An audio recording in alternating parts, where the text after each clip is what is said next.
Keeravani sir గురించి మాట్లాడదాం. Of course నాకు చాలా హేట్ వస్తుంది దీనికి మాత్రం, and I'm ready for it because I don't care. Personally నాకైతే నెగటివ్ కామెంట్స్ రాలేదు ఆయన దగ్గర నుంచి, బట్ సెట్ లో ఎలా మాట్లాడతారు, అసలు ఏం చెప్తారు అనేది నేను ఇక్కడ చెప్తాను.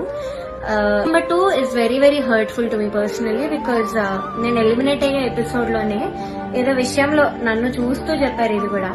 సో ద థింగ్ ఇస్, నేను మీ అందరికీ తెలుసు సూపర్ సింగర్ లో నా ఫైనాన్షియల్ సిచ్యువేషన్ గురించి నేను అంతా బయట పెట్టాను. సో దాని వల్ల నేను కొన్ని వెడ్డింగ్ షోస్ అలాంటివి చేయాల్సి వచ్చింది. సో ఈ పాయింట్ మీద సార్ మాట్లాడారు. ఏమన్నారంటే అసలు వెడ్డింగ్ షోస్ చేసేవాళ్ళు నా దృష్టిలో సింగర్సే కాదు, నాకు చాలా అసహ్యం, it's like you're disrespecting music అని మాట అన్నారు.